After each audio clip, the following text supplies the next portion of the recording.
Mitos y leyendas. Los manuscritos del Mar Muerto. Descubierto en los mares de arena de los desiertos de Oriente Medio, un antiguo texto citaba un tesoro oculto. Un hombre creía que era una referencia al oro y la plata pertenecientes a una de las maravillas del mundo antiguo, el segundo templo de Jerusalén. Es la clase de descripción que esperarías encontrar en un libro de ficción sobre tesoros. Si el texto decía la verdad, prometía las mayores riquezas de la historia. El tesoro del que hablaba el rollo de cobre tendría que ser el del templo. Pero el rollo de cobre de los manuscritos del Mar Muerto confundió a expertos y a cazatesoros. Algunos aseguraron que era falso. ¿Existe de verdad el tesoro o es alguna clase de cuento de hadas? El investigador británico John Allegro estaba decidido a averiguar la verdad. Una búsqueda que le saldría muy cara. Se movía literalmente en una jungla. Pero nada le distraería de su búsqueda. Allegro siempre estaba dispuesto a la aventura. Aquella aventura cambiaría su vida para siempre. Esta es la historia del viaje de John Allegro para descifrar el misterio de los manuscritos del Mar Muerto.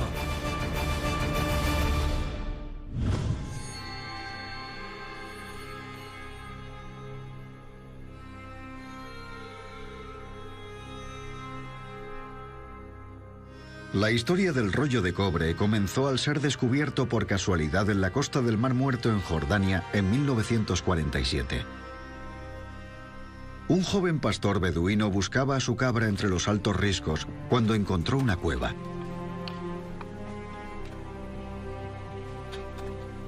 En aquella oscuridad, descubrió unos recipientes de barro que guardaban unos pergaminos envueltos en tela. Serían los primeros de los legendarios manuscritos del Mar Muerto, datados casi en tiempos de Cristo. Los escritos bíblicos más antiguos jamás hallados, de valor incalculable.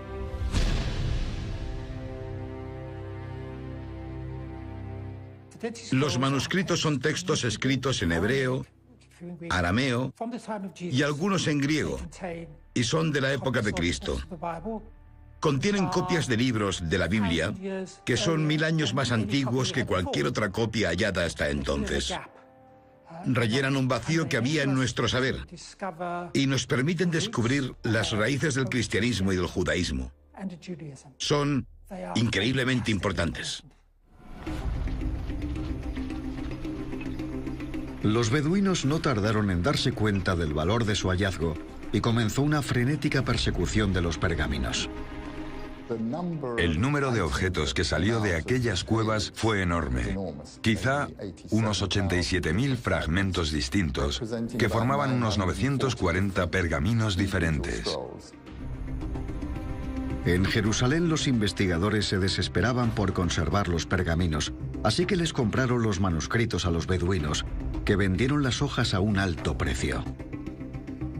Con los manuscritos del Mar Muerto, de pronto adquirimos una gran cantidad de literatura hebrea y aramea de la época de Jesús.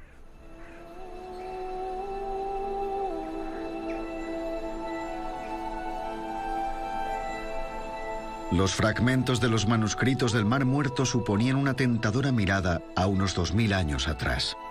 Pero traducir aquellos antiguos textos requería un equipo de investigadores fuera de serie. Al cargo de la misión estaba una institución católica, la Escuela Bíblica Francesa, dirigida por su sacerdote más veterano, el padre Roland de Vaux.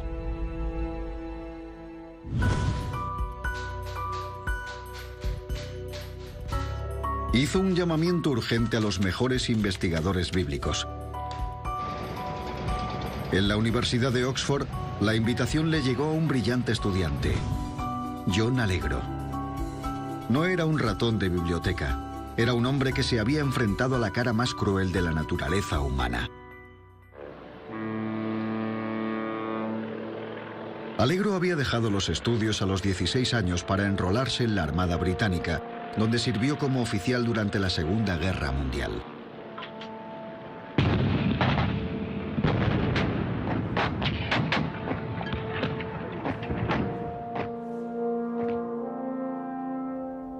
Al terminar el conflicto se metió de lleno a estudiar historia, sobre todo las lenguas de la Biblia, griego, hebreo y arameo. Fue de los primeros estudiantes de la carrera y de los másteres que realizó en Manchester, y había ido a Oxford para hacer su doctorado. Cuando llegó la llamada de Devoe, Allegro no pudo dejar pasar la oportunidad de estudiar esos manuscritos. Eran misterios bíblicos reales que podría investigar. Lo que le fascinaba era la idea de que las últimas personas que trabajaron en aquellos fragmentos antiguos eran hombres que escribieron sobre sus creencias. Aquella conexión personal con las personas que los escribieron 2000 años atrás fue lo que hizo que todo aquello cobrase vida para él. En 1953 voló a Israel en un viaje que cambiaría su vida. Allegro sabía que sus colegas y él trabajaban en uno de los descubrimientos más importantes del milenio.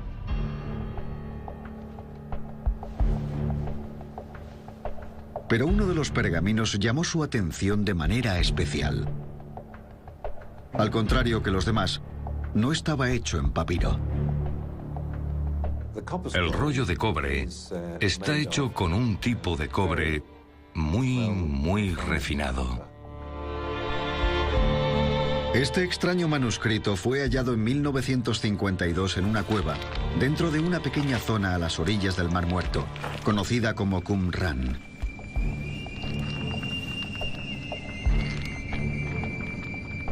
El techo de la cueva se desplomó y entre los escombros se encontró el rollo de cobre dividido en dos.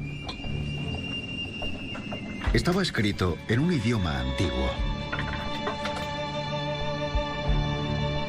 Todo lo que le rodeaba era un misterio. ¿Por qué este manuscrito fue escrito en cobre? Es un cobre extremadamente refinado. Su composición es casi 100% puro cobre.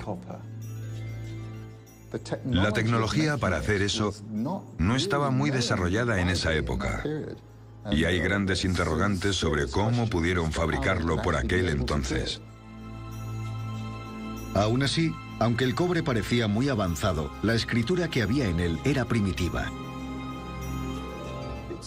En este caso, las letras del hebreo están poco definidas. Es muy complicado de leer. A pesar de las pocas palabras que Allegro podía descifrar, quedó impresionado. Lo miró por fuera, lo leyó y dijo, es una lista del tesoro.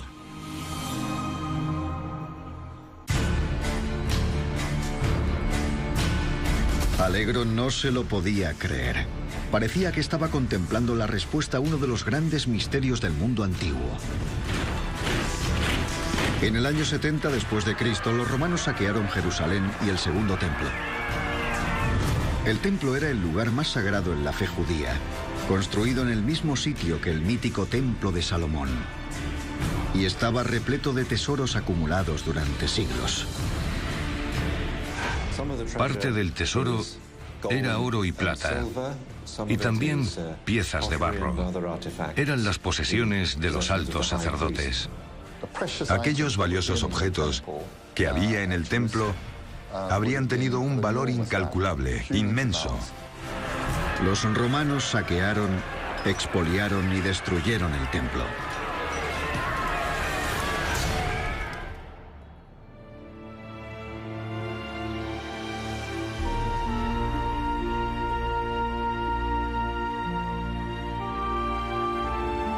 Parte de lo que robaron puede verse aún hoy representado en el arco de Tito en Roma.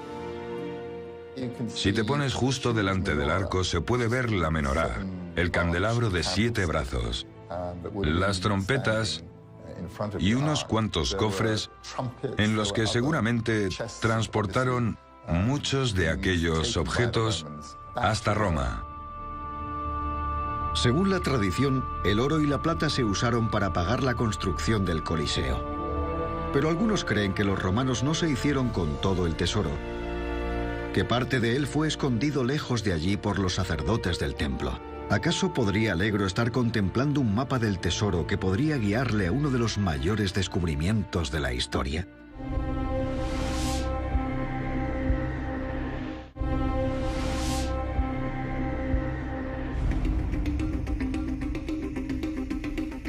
Pero por desgracia se veía incapaz de descifrar el pergamino.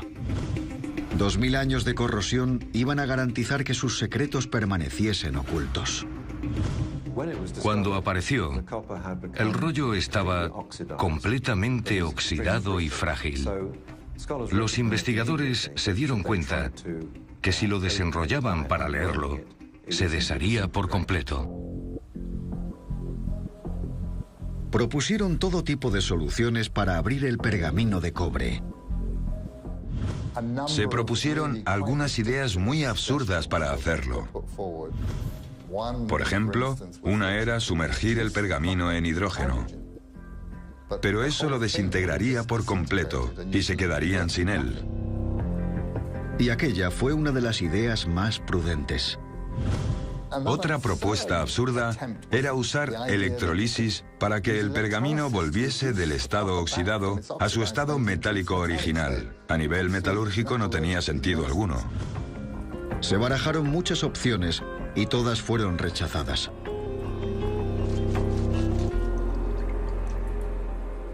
Parecía no existir la forma de recuperar los prometedores secretos del pergamino.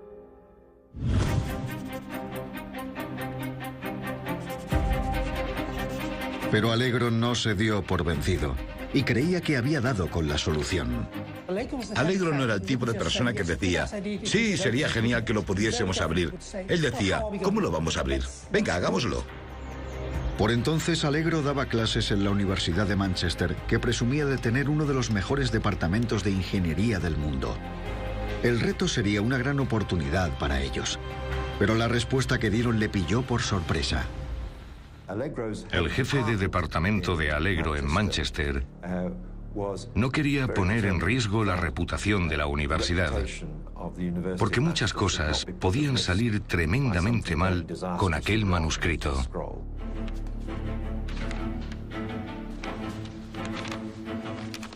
Rechazado por su propia universidad, acudió al Instituto Tecnológico de Manchester.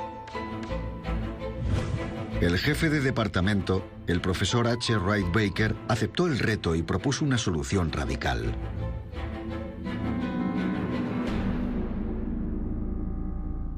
El profesor H. Wright Baker era uno de los mejores ingenieros mecánicos del momento en Inglaterra y seguramente en el mundo.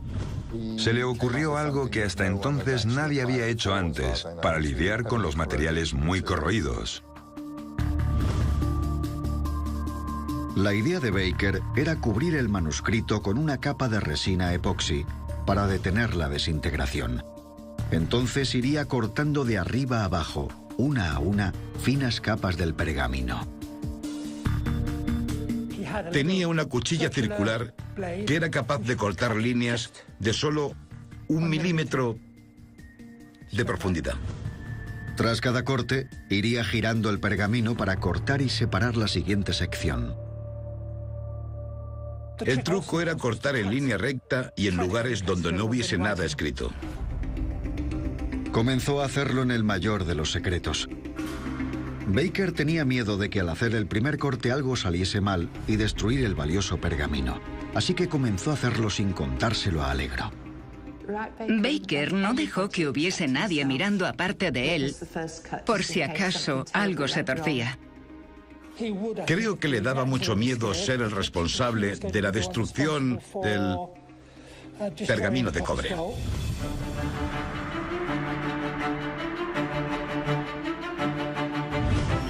El 1 de octubre de 1955 hizo el primer corte. Solo le llevó 10 minutos. En los días siguientes, Baker separó todas las secciones. En el proceso de cortar el pergamino, tan solo se perdió una letra del hebreo, lo que es casi un milagro. Wright Baker hizo el mejor trabajo que nadie habría podido conseguir.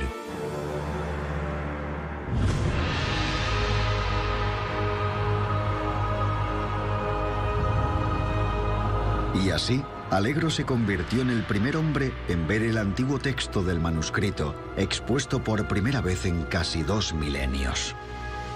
Ver el contenido del manuscrito abierto y expuesto por primera vez en casi 2000 años era algo emocionante y asombroso. Inmediatamente se puso a descifrarlo. Descifrar el manuscrito de cobre era algo muy difícil. Había términos que nunca nadie había visto. Y enseguida dio con un nuevo misterio. El pergamino había sido escrito por varias personas. Parecía que el escribano, bueno, los escribanos, porque por lo visto había unas 3 o 4 escrituras diferentes, seguramente no entendían qué es lo que estaban copiando.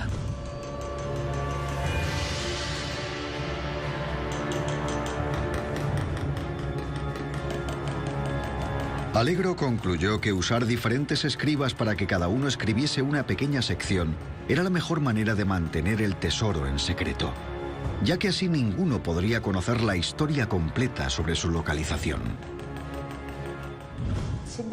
Era como si tan solo hubiesen copiado parte de un texto en diferentes segmentos, que se les hubiese ordenado simplemente ponerlo por escrito, sin que ninguno supiera realmente de lo que se hablaba. Mientras traducía el pergamino de cobre, empezó a darse cuenta de que se señalaban diferentes localizaciones de Judea. ¿Por qué? ¿Cuál era su significado? Empezó a reconocer por la topografía de Qumrán referencias en el pergamino de cobre. Sitios como el Gran Wadi y una gran grieta en las rocas causada por un terremoto que estaba registrado, creo que en el año 31 después de Cristo. Tramos de escaleras, túneles, todo parecía encajar en lo que él conocía sobre las características arqueológicas en Qumrán.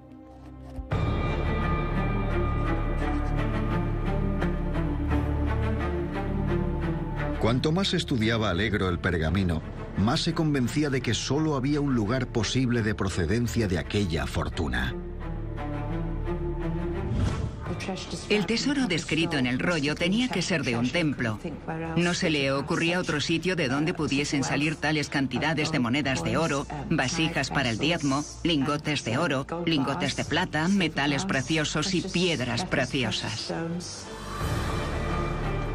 Al ser un tesoro tan valioso, Alegro creía que quien lo hubiese escondido tendría que haber hecho un inventario, que podría haberlo hecho en un cobre extremadamente puro, tan suave que se podría enrollar.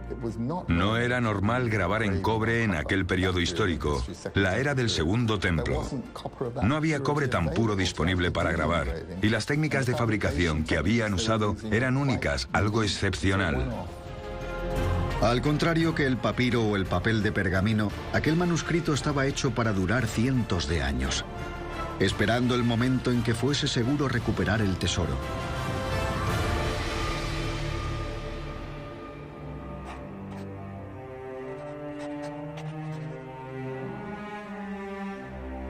Alegro comenzó a unir las piezas. Si las historias sobre que los sacerdotes del templo habían escondido parte del tesoro eran ciertas, las localizaciones que había traducido serían una lista de los lugares donde se había escondido. Para mayor seguridad, lo habían dividido. A medida que fue traduciendo la primera parte, continuar se convirtió en una obsesión para John. Se dio cuenta de que decía exactamente dónde se encontraba el tesoro. Si localizabas el sitio, podías encontrar el tesoro. El texto estaba escrito en columnas. Cada una tenía una lista con localizaciones, cantidades y pesos exactos de lo que guardaban. En la primera columna, Alegro leyó que a 40 codos bajo los escalones de la entrada este había un cofre con monedas y otros objetos con un peso total de 17 toneladas. Y en la tumba de la reina, enterrado a 9 codos, 9 toneladas más. Es la lista del tesoro que esperarías encontrar en un libro de ficción. Ahí está. Da 5 pasos a la derecha, bajas unos peldaños, camina 5 metros y ahí está. El tesoro. Parece sacado del típico cuento de aventuras.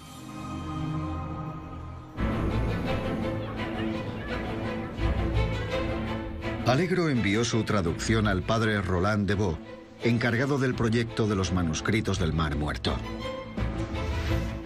Esperaba que llegase el telegrama de respuesta diciendo: fantástico, has hecho un gran trabajo. Vamos a dar una rueda de prensa para contarlo todo. Va a ser emocionante.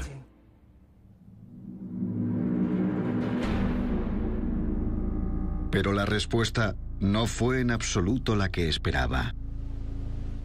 La reacción de Roland de Vaux fue: no tiene que saberlo nadie. Si hay un tesoro, no queremos que la gente lo sepa. Debes mantenerlo oculto.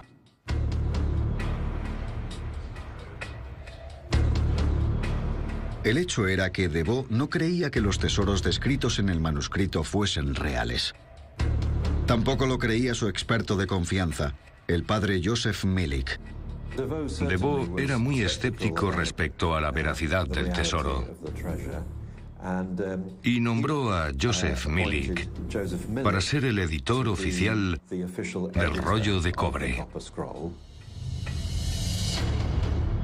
Lo primero que Milik pensó es que el rollo era un texto ficticio, imaginario, y que no había que interpretarlo como real.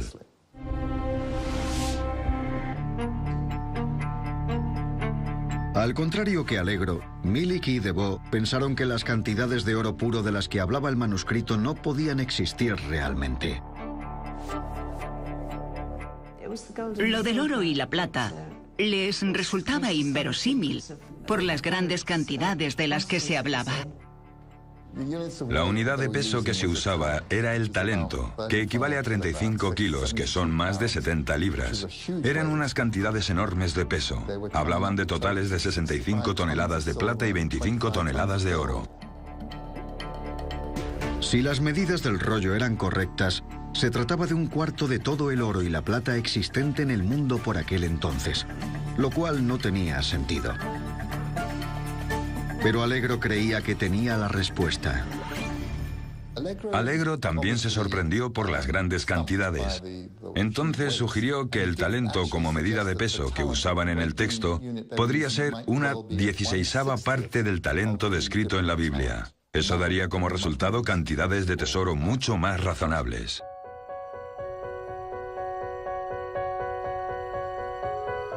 De Vaux y Milik tenían otro problema. Todos los demás manuscritos del Mar Muerto estaban escritos en papel de pergamino. ¿Por qué este era el único que se había grabado en cobre? Para Alegro, esto añadía aún más credibilidad al manuscrito. John Alegro estaba convencido de que el tesoro era real porque el rollo estaba hecho de cobre. Ni piel ni papiro. ¿Quién escribiría en cobre una historia inventada? A pesar de sus reservas, la escuela bíblica autorizó traducir el texto completo del manuscrito. En 1956, la segunda parte se envió al laboratorio de Wright Baker.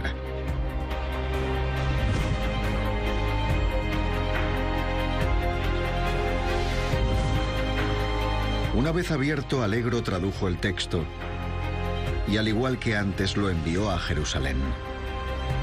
Esta vez, de Vaux creyó que no se merecía ni una carta de rechazo. Alegro no tuvo noticias de él. De pronto empezó a notar hacia él un trato muy frío a su alrededor.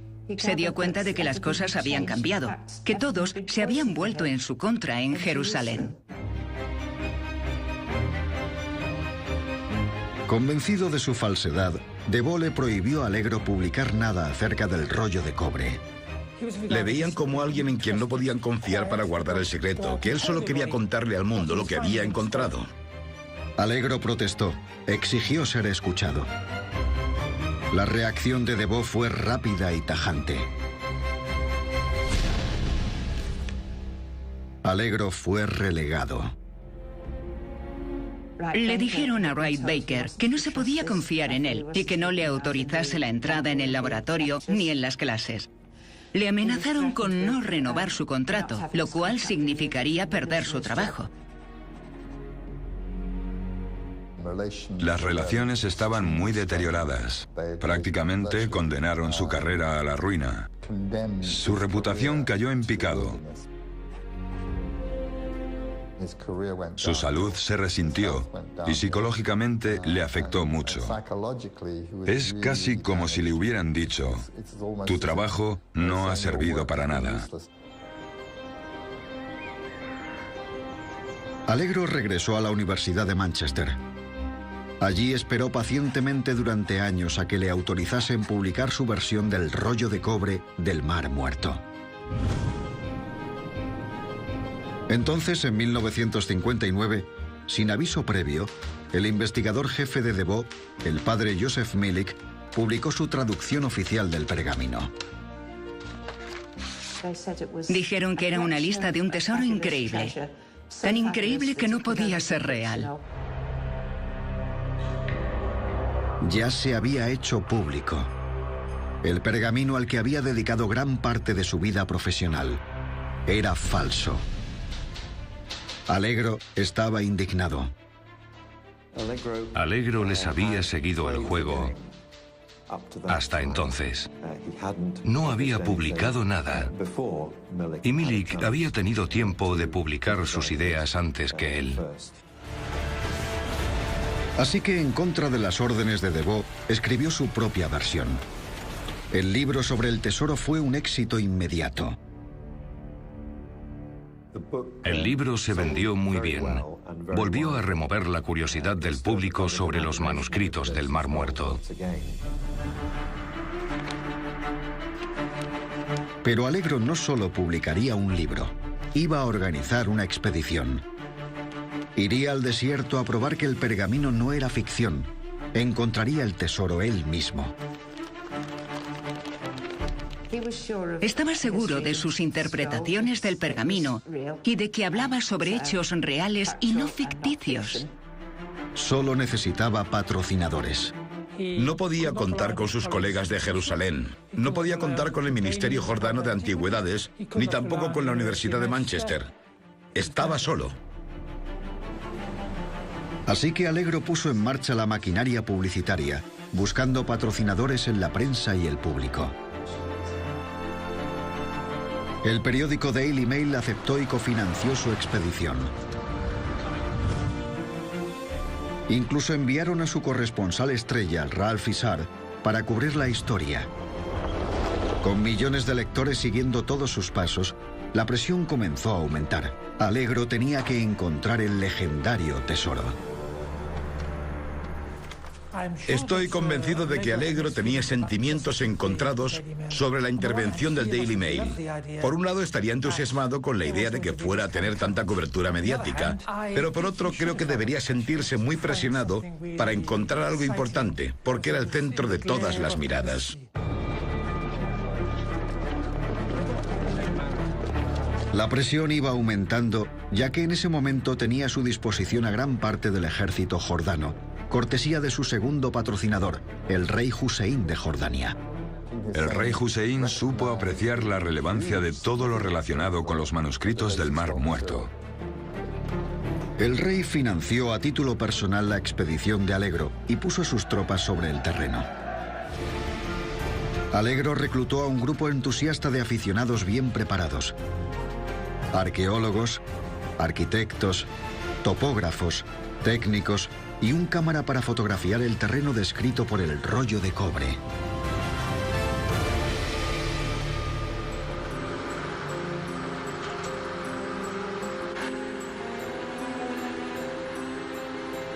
Con el mundo observando, acamparon en el desierto de Jordania.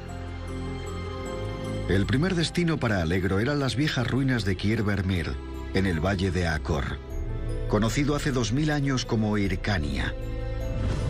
Una fortaleza que Allegro creía que había sido el palacio del rey Herodes de Judea, en la época en la que el rollo se escribió.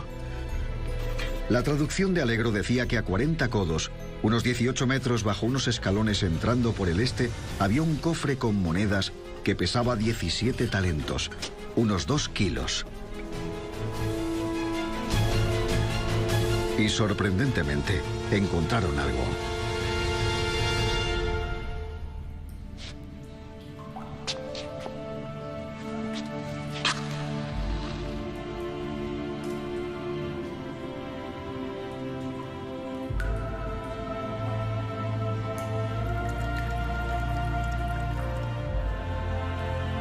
En la pared de la roca, el equipo descubrió un hueco, un tramo de escalera que descendía a un espacio abovedado.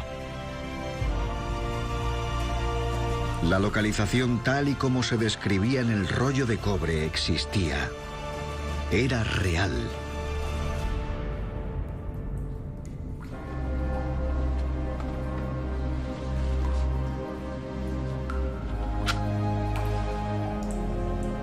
Pero los vándalos habían saqueado el lugar. Columnas de mármol y mosaicos estaban hechos pedazos.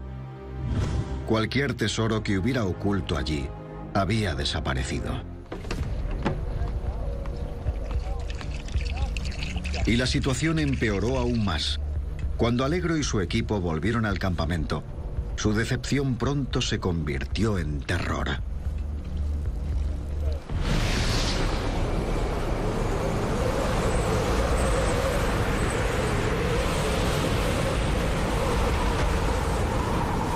Una terrible tormenta golpeó su campamento.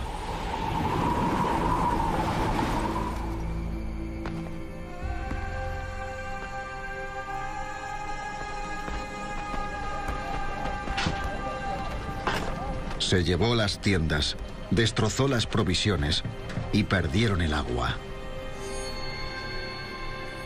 Había muchas posibilidades de que muriesen en el desierto.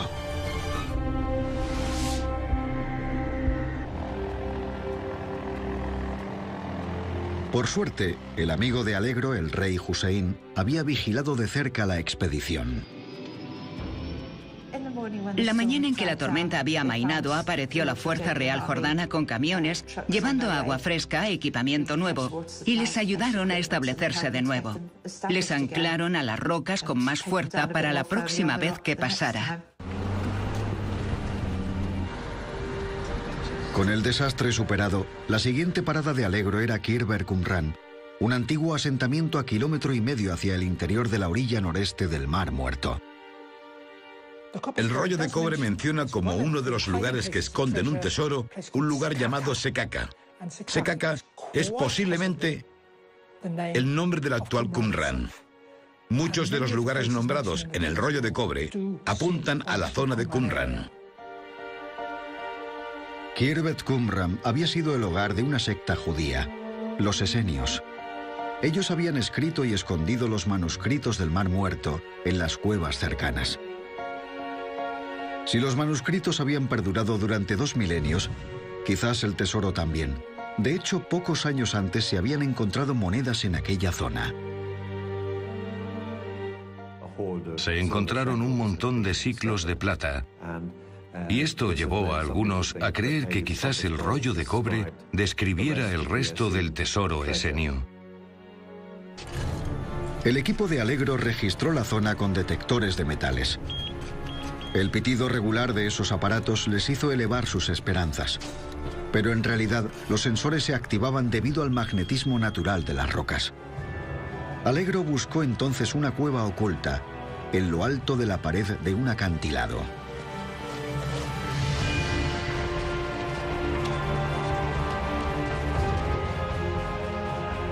Encontró huesos y vasijas del 400 después de Cristo.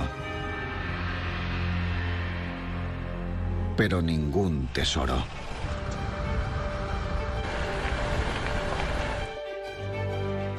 Sin desanimarse, continuó hacia Jerusalén. Primero excavó en lo que creía que era la tumba de Zadok, el sacerdote del primer templo de Salomón. Siguió las pistas del rollo y en efecto encontró una tumba. Pero ni rastro del tesoro.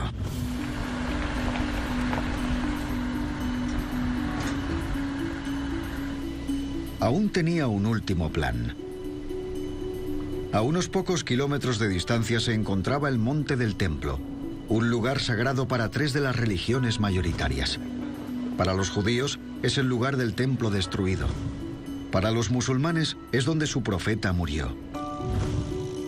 Y para los cristianos es el lugar donde Cristo fue enterrado, el Santo Sepulcro.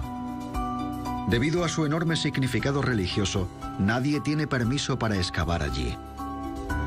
Pero Allegro estaba decidido a intentarlo.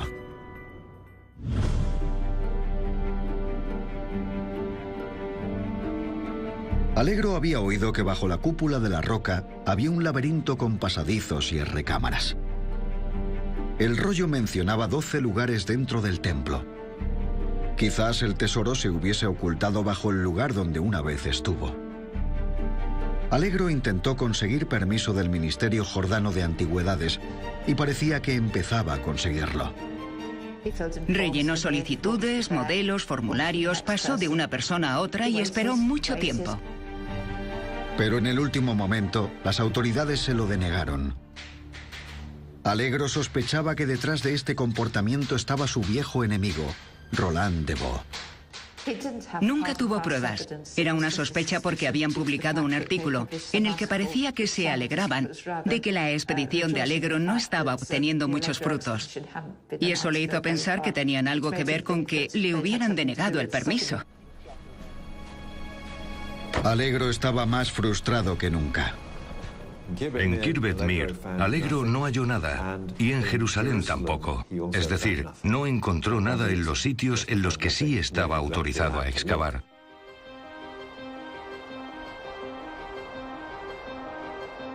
Pero a pesar de su desesperación, las expediciones de Alegro no fueron un completo fracaso. Respecto a los tesoros, es cierto que casi no encontraron nada, pero sí hallaron pruebas suficientes que corroboraban la traducción de John sobre el rollo de cobre. En los lugares que describía siempre se encontraban restos en los yacimientos. Alegro no halló ningún tesoro, pero había encontrado las localizaciones descritas en el rollo de cobre, y eso significaba que no estaba equivocado.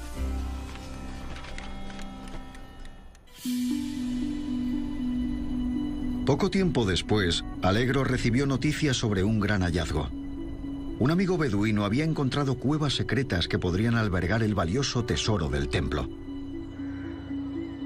De nuevo en Manchester, volvió a buscar financiación. Un año después había recaudado suficiente dinero para volver al desierto. Su destino era un lugar conocido como Christmas Cave, una zona casi sin explorar. Alegro levantó el campamento en la zona más meridional de la costa del Mar Muerto. Esta vez trajo consigo un enorme y variopinto grupo de aventureros. El trabajo duro lo hacían los árabes locales, pero también supo ser amplio de miras y llevó a algunos estudiantes de magisterio. Usó el entusiasmo que ellos tenían para combinarlo con el suyo propio y obtener resultados en esta aventura.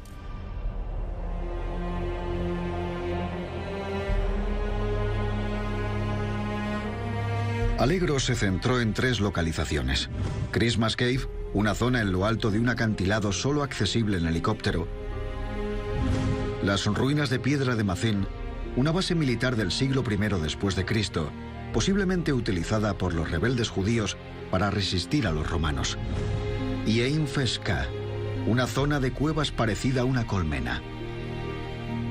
De nuevo, el rey Hussein brindó su apoyo, obligando al gobierno a acelerar las licencias para excavar, mientras transportaba el equipo al campamento en avión. Pronto, Alegro y su equipo podrían partir hacia Christmas Cave. Fueron entrando poco a poco, estaba muy oscuro y había murciélagos. Al principio pensaban que no llevaría a ninguna parte, pero el túnel seguía y seguía. Las semanas de búsqueda resultaron infructuosas. Las exploraciones en Mazin y las cuevas de Ein Fesca tampoco dieron resultados.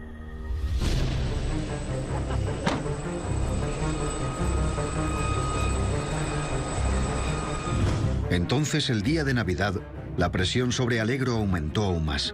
El rey Hussein visitó el campamento.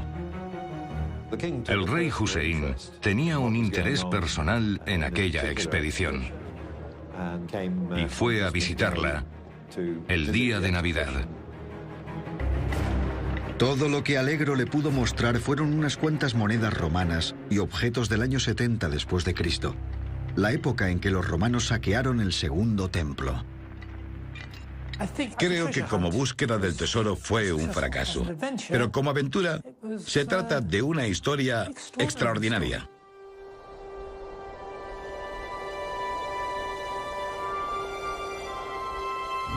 Pero para Allegro, la aventura no era suficiente. Había dedicado 10 años de su vida a descifrar los misterios del rollo de cobre. Había sido vilipendiado, su carrera arruinada, y había asumido muchos riesgos para encontrar el lugar donde se ocultaba el milenario tesoro. Finalmente, Allegro puso fin a la expedición. Había fracasado en la búsqueda de los tesoros listados en el rollo de cobre. John Marco Allegro murió en 1988. Fue a la tumba prácticamente solo en su creencia de que el rollo de cobre del Mar Muerto era legítimo.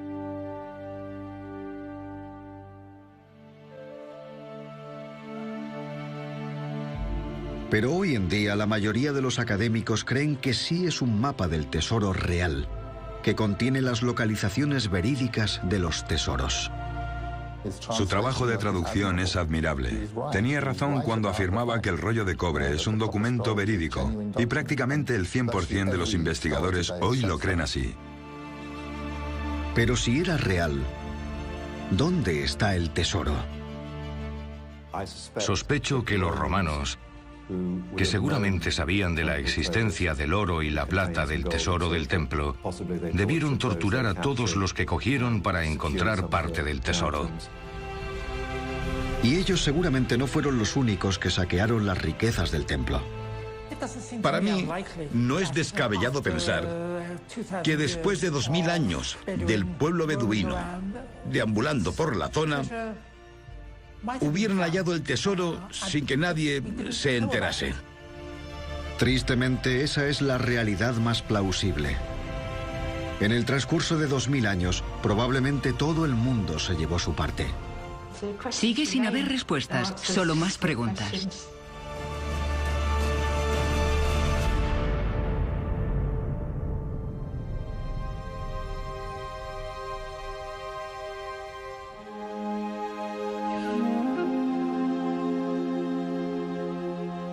Pero hay otra posibilidad. Una pequeña parte del rollo de cobre habla sobre otro manuscrito escondido en un túnel al norte de Kolit, que contiene más información sobre tesoros del templo enterrados. Pero la localización de Kolit es un misterio. Y eso significa que al menos una parte del tesoro podría seguir ahí fuera.